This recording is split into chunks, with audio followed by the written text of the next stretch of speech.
If your content is working, but you're just not excited about who it's attracting, or it's not working and you're stuck in a cycle of tweaking captions and guessing what you should be posting, your positioning is the missing piece. The Positioning Intensive is my new 90-minute offer where we will dive deep to clarify who you are here for right now, not the version of you from a few years ago or when you first launched your business, sharpen your point of view so your content actually sounds like you, and build a messaging plan that magnetizes the right people. You will walk away from this session with me with a custom positioning plan, clarity on what to say, and a week of Voxer support to get it implemented into your business. And if your marketing doesn't feel aligned or it's just not converting, you're going to want to get on the list for this Positioning Intensive. Spots are limited for each quarter, but the link is in the show notes. Come hang out. Let's get your positioning on lock.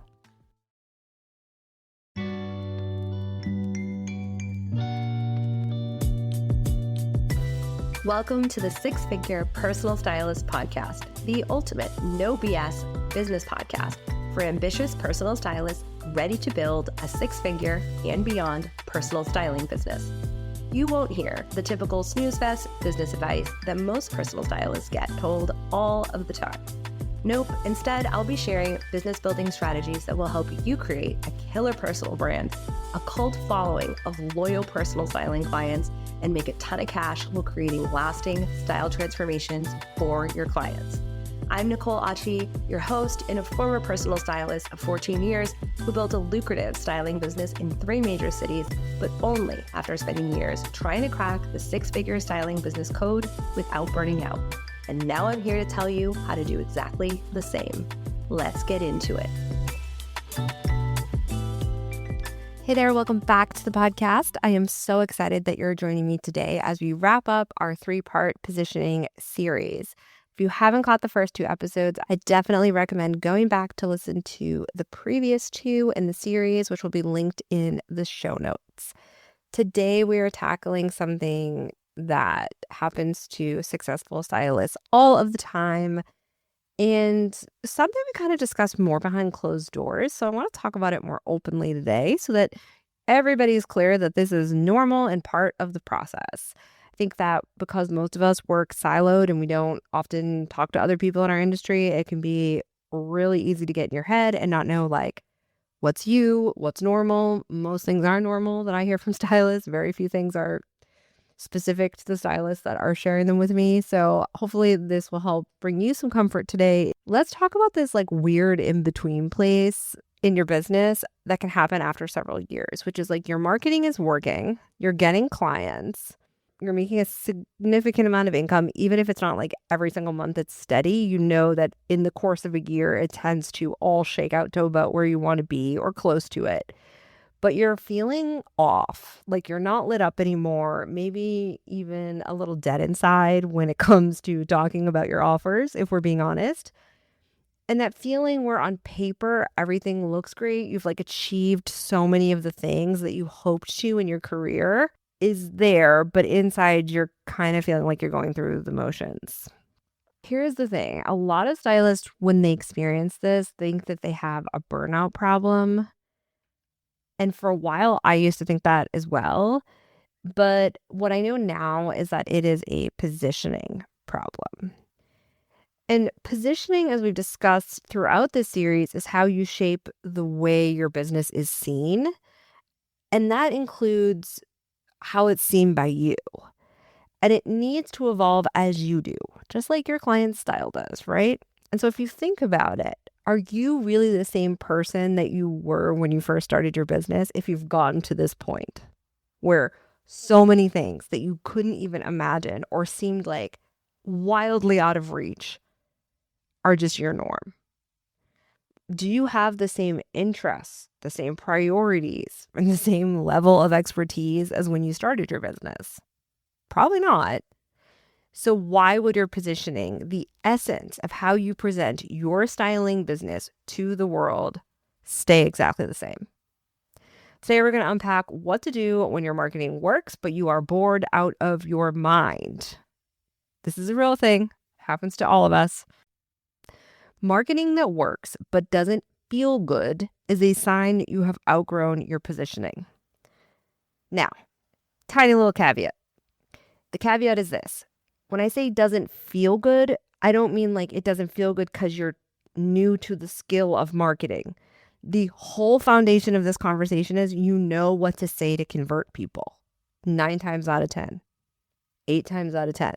You have an idea and you've gotten feedback from your audience because you're at a certain level in your career as a business person where people repeat back to you your marketing, your messaging. You get a sense of what you say that then leads to sales. If you're not there, this conversation is not for you in the sense that when I say like it doesn't feel good, it may not feel good because you're still learning the skill. So I just want to differentiate that at this point.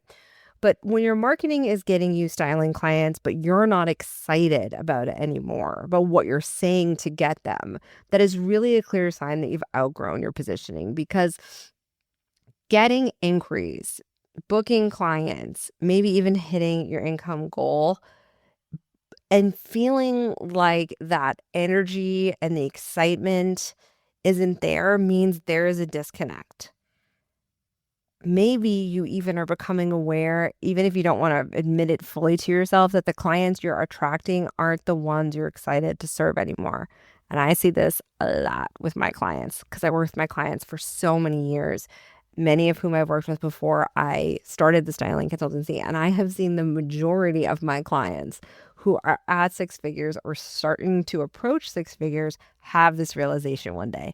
And I can often see it coming before they can, but I let them be the ones to articulate it because there are just some signs that come up right before somebody starts to be like, I don't really want to admit to myself that I am not in love with this niche or I'm not in love with this client type anymore, because I actually got it to finally work and like I don't want to let go. And so the good news and what we're going to talk about today is like no one can ever take away the skill that you've developed in your marketing. It's not a fluke. It's not like you can just talk to one person.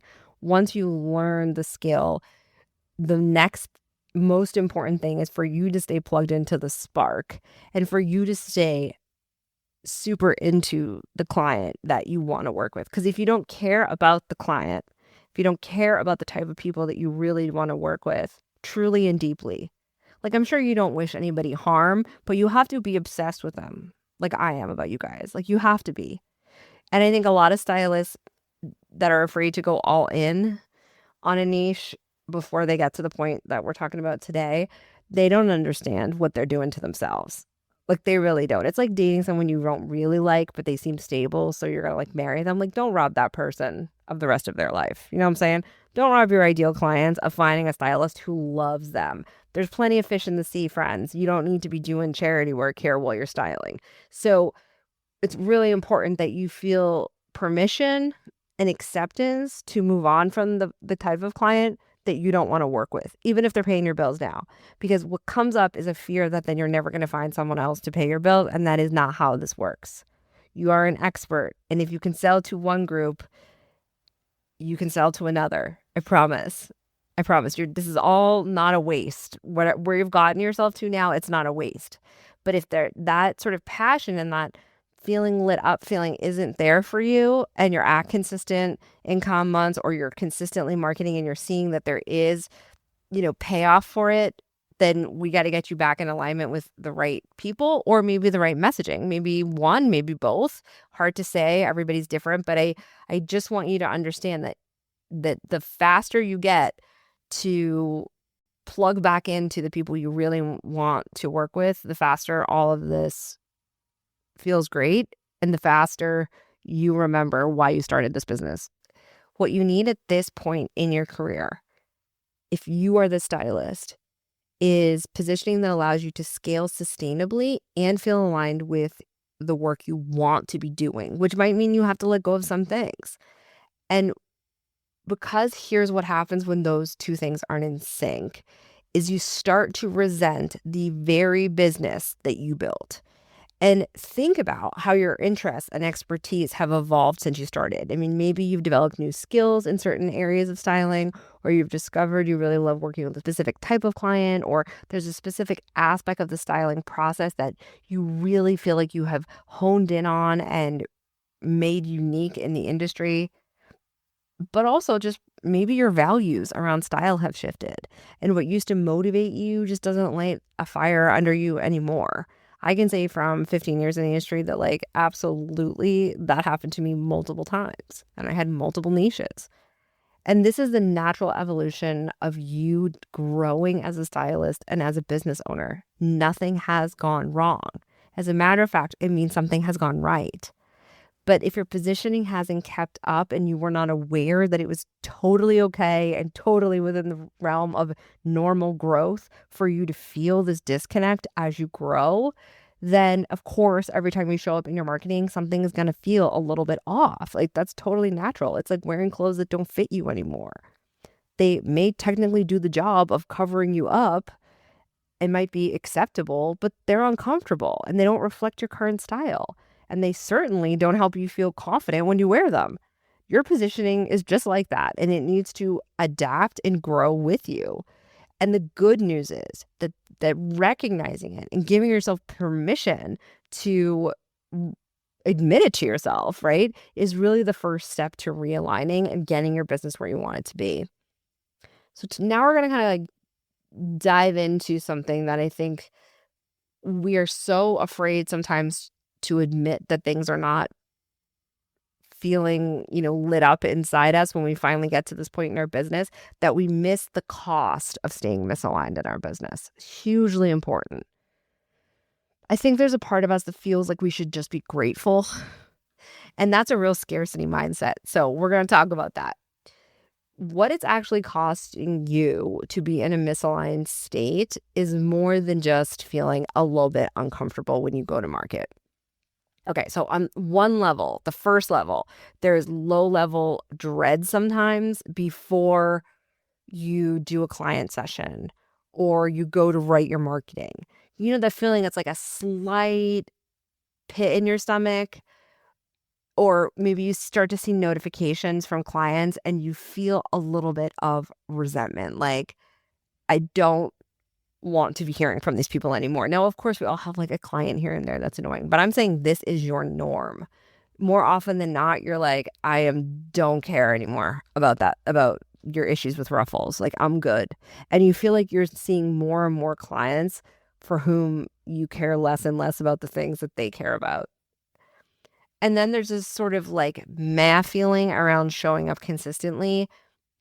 And that's really complex because you almost feel like you've outgrown certain styling content and that the services you're offering, you're not excited about, you're not lit up to talk about them, you don't feel excited, but you know that they sell. You know that people will buy them, right? Maybe you know that the price point's fine. And slowly but surely, you're sort of like procrastinating more and more, or you're kind of phoning it in when you post online just so you're checking the box rather than having to take the time to create something meaningful, because you kind of are subconsciously maybe not wanting to call in the types of clients you're currently working with. And here's a really big one that I think is the really hidden but very, very costly side effect of being misaligned in your business when you're at this level. It's that you're censoring your real voice in order to fit in with what's been working, even if it doesn't work for you.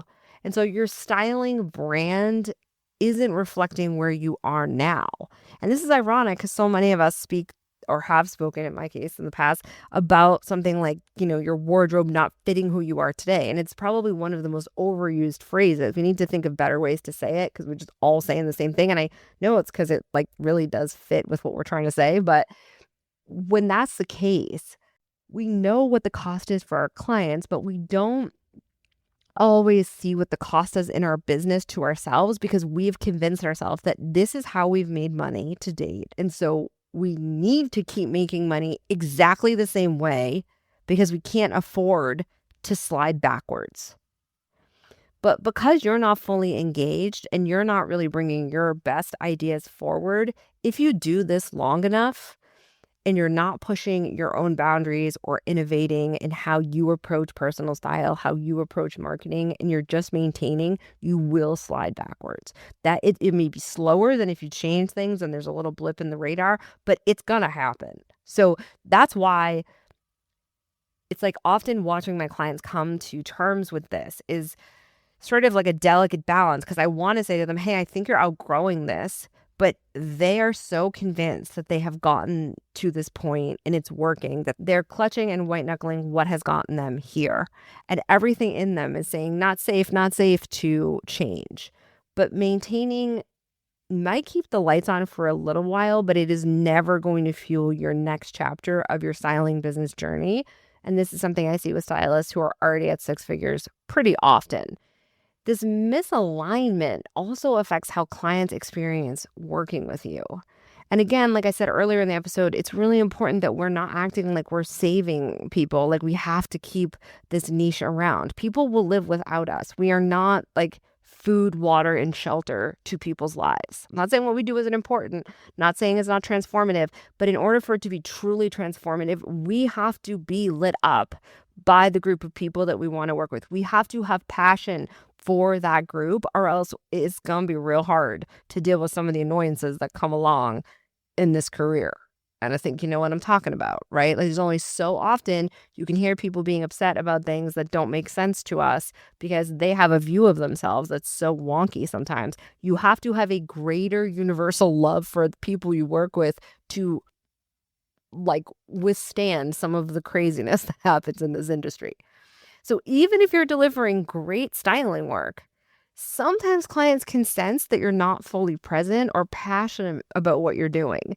And this subtle disconnect can prevent them from being enthusiastic referrals or repeat clients. And I see this a lot with clients. And sometimes I have to say, like, I think it could be that they're sensing that you're not super into them, right? It makes sense, especially when people are making thousands, multi-$1,000 investments in what you're doing.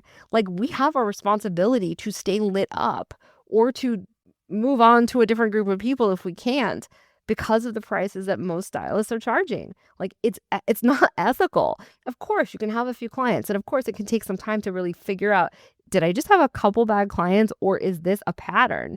But I want to have this episode out there in the world so you guys can be kind of paying attention, because the more onto yourself you can be and the more we normalize this, the faster we can all just get back to what we got here to do and serve the correct people, because you should be growing just like your clients should be wanting to evolve their style.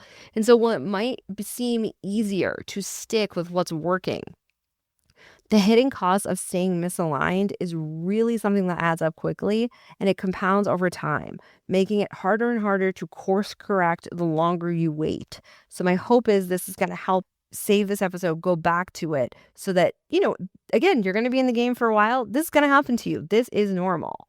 So now for the good news. Evolving your positioning does not mean burning everything to the ground and starting over, because this is, I think, the thing that keeps people stuck, keeps people in denial, keeps people not wanting to express this next version of themselves in their business. We're talking about recalibration, not revolution, okay? We're talking about subtly beginning to move yourself closer. And one of the reasons why stylists at all levels stay stuck is black or white thinking. Cannot tell you how many conversations I've had this week alone on this. We tend to think, okay, it's been 2 weeks. Why isn't anybody buying? It's been 5 weeks. Why isn't anybody buying? Well, maybe because for 5 years you haven't talked in your marketing this way. Maybe because people don't see most of your content, or, oh, if I raise my prices, none of my established clients are going to come with me. And then I have to remind people, you're only raising your prices to your new clients, not your established clients. Like, we cut off opportunities left and right with black and white thinking. And this whole idea that we're going to burn down our business when we're not in love with our ideal client anymore, or we got to just suffer, is black and white thinking. And it's what keeps people stuck, miserable, burnt out, and then thinking maybe this was the wrong career choice. It's not. you're just not acknowledging growth as a natural output of your success as a stylist, or you're acting like, you should feel grateful for what you've had. You can be grateful and still want to move on. All of that is possible. So you can absolutely keep what is working in your business and reconnect with what excites you now. This is about thoughtful evolution, not some dramatic pivot. We're not doing that because we still do have bills to pay around here. Okay. This is not a toxic positivity environment that I'm creating. We need to be reasonable. As someone who had to pay my rent with styling, I did not have this huge safety net that some people have. I am going to always give you advice from that point of view. Whether you need to pay your rent or your mortgage with your styling services or not, that is where I am coming from, because that's how we run real businesses. So you can absolutely keep what's working and go in the direction that is going to excite you without you having to have zero income coming in. Here is what this looks like. A stylist who built her business primarily marketing to busy professionals came to me, and her messaging was really all about efficiency, quick transformations, looking polished without much effort. And it was working, right? She had a client roster that was full. Her prices were too low, to be totally transparent, and she was busy beyond anything I have ever seen. This woman was out at the mall every day. I've never seen so many Instagram stories at a mall since COVID. It's wild, okay? Busy, busy, busy.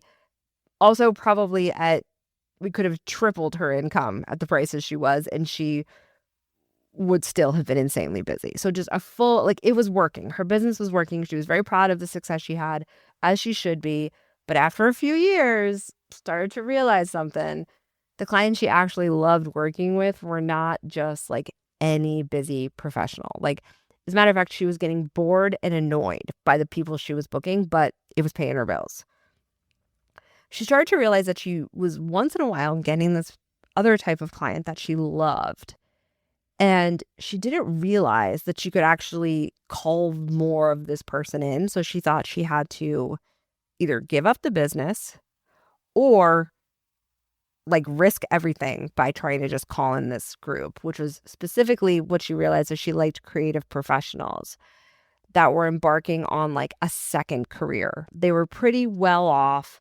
They were in architecture, interior design. A couple people were artists, graphic designers. They were more creative, and they really wanted to work with her to find different types of brands than the more corporate busy professional.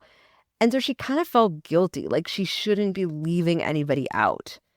And these were really people that had taken a leap, and they had started to pursue something they were passionate about, this second chapter of their life. And they really wanted their personal style to reflect that personal transition in the professional realm. And so these clients, they were already on her roster, so we kind of knew what we needed to say to get more of them. She just wasn't speaking to them specifically. And the work she did with them for her was deeper and more meaningful than just what she felt were more efficiency type styling offers with blanket professional busy folks, right? And it was for her, it became about realizing, wait a sec. Sure, I can get anybody to buy my services or anybody in this niche, but when I'm working with this group of people within the niche specifically, she was really helping them visually express their creative identity. And then she started to see well, this is fulfilling. Before she realized, she was kind of excited it was working. So she was just delighted that people were hiring her, which we all have that point. No shame in that. But once she recognized this shift, she didn't really want to work with other types of people, but she kind of felt locked in. And so we started to gradually shift her messaging. She didn't completely abandon at first, while we were getting her comfortable with this, the other folks who she found a little bit boring but paid the bills just because percentage-wise she had more of them. But then we started to layer in speaking directly every few posts to this second career sort of creative group. And there was part of her that was I don't think there are enough people in the world, for this, but she was wrong. And she started to share more of the behind the scenes and stories from these sort of more creative professionals. And slowly but surely, not overnight, hear me here, not overnight, but within one business quarter, so like 3 months, she started to make some small tweaks to her offers to address some of the interests that group had, or she started to like test it on her sales calls. She started to update some of the client sort of case studies that she shared to those types of folks. And lo and behold, it worked. She started getting these people on sales calls. We started talking about different places she could go and actively, find these people. And now, about like a year and a half in, more than half, I would say like 80% of her new clients are this type of person. And guess what? She didn't lose her established clients that aren't exactly in this demographic, but they have a relationship and and she enjoys working with them, right? The ones she didn't enjoy working with, we just let kind of slide away, just quietly did the fade out. But the ones that were already there, they come back every season. She has a great relationship with. They may not fit the bill of the people she's most excited to sign now, but because the relationship with there is fine. We didn't blow up her whole business. We slowly aligned it. And guess what? She still gets the occasional person that is not a great alignment. And if she feels like it and she has the time, she takes them. But it doesn't make her resent her business anymore. And so this is what I'm saying. This is possible. But we have to get out of this idea that we're going to burn the whole thing down, never talk to our old clients again. And, every third post or whatever being specifically targeted at someone is going to ruin our business. Like, I hear people feeling this way and they're not booked out. So if you are booked out and you feel this way, I get why you have more fear. But if you're not booked out and you're fearing this, like, you got nothing to fear because you're not booked out. So don't worry about alienating anyone. It might be the very thing you're afraid of alienating is the thing that actually calls people in because it's specific. So this is how we did it for her. This is how we did it in her case. Everyone's a little different. The strategy that I use, and it depends on how close or how far away the folks are that you want to work with. You can I can't think of many cases. I was gonna say 9 out of 10 times just to be safe here, but I can't think of a lot of cases where we can't do this like slow sort of walk into a new niche and have to completely abandon whatever was there before that was paying the bills. I just can't think of a lot of ways that would be the case. If I end up being wrong on that, I'm happy to publicly admit that I'm wrong, but I just don't think so. And so a really key part of evolving your positioning is getting clear on what your unique strengths and perspectives is now, not just when you started. Because a huge part of what was happening with this particular stylist that I'm talking about is that she thought that what made her valuable in the marketplace was what she started with, which was I'm quick, I'm efficient, and, I'm pretty good at, corporate wear or that idea. But it turned out that she had evolved, the world had evolved, things had changed. And all she had to start doing was talking about those values more and really shaping the way she was talking about what she cared about as a stylist that we've talked about in the other episodes to make this pivot easy and clean. And it really just wasn't that hard. And she was just really excited the more she started to notice that her excitement generated excitement in her audience from people that had never spoken up before. And that's what I'm saying. Like, people are there, but your excitement is costing you them. And then you tell yourself, well, no, my audience isn't buying. Your audience isn't buying from you, the people you want to, because you're not showing them you're excited about them. It's really that simple. Our behavior dictates the behavior of our audience, always 100%. And so the first place to look is at your actions. So when she started to not be so black and white in her thinking and started to share her thoughts, she started to notice that the right people showed up. And as long as she could sit with herself long enough to show up and try this new positioning, even if nobody was clapping at first, lo and behold, the right people were there. And being able to start thinking about, how am I different? What do I appreciate now that I didn't appreciate when I started out this business? What do I appreciate in my client interactions? What do I appreciate from the people that are the most delightful to work with? And just sharing that, just sharing. I love clients like this. I love that. That is enough in the beginning, not for the whole time. You're going to need a bigger strategy, but that is gold for refreshing your positioning. And in the same way that we say to our clients that they do have a style, they just need someone to pull it out of them. You have your next level in you. It just needs to be pulled out. You have the wisdom about what your next move is. You just need someone to help you form those thoughts and sort of think about how you can take what you have discovered about yourself in the process of building a business and shape it into your next level. So if you're in a place where your marketing is working, but it is not lighting you up, it's a sign that something needs to change and that nothing has gone wrong in your business. You are not a failure. This was not a mistake that you got into this career. It is a sign that you are evolving like I would hope that you do as a professional.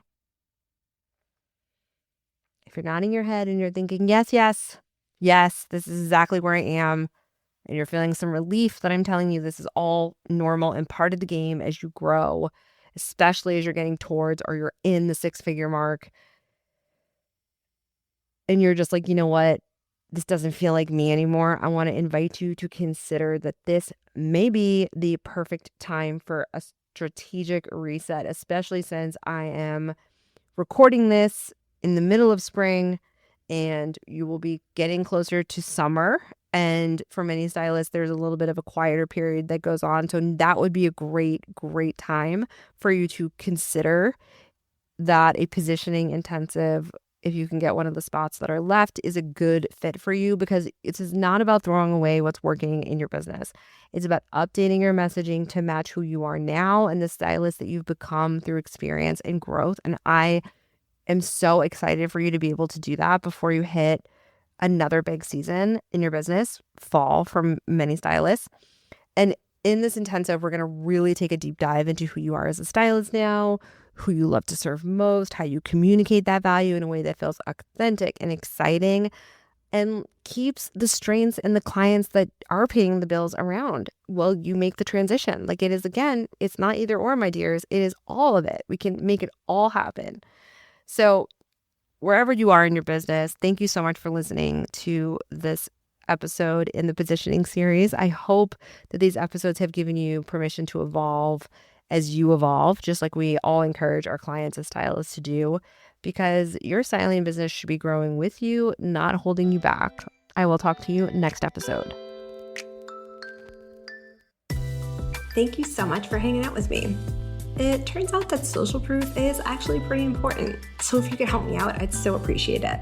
If you just had a quick free moment and could leave me a rating or review on the podcast app, that would be killer. And even better, if you wanted to share this episode on Instagram and tag me, that would totally make my day. And it would bring so much more awareness to the podcast and would help other stylists just like you who are looking to build lucrative styling business, because the better each of us does, the better all of us do. Thanks for hanging out with me, and I'll chat with you next time.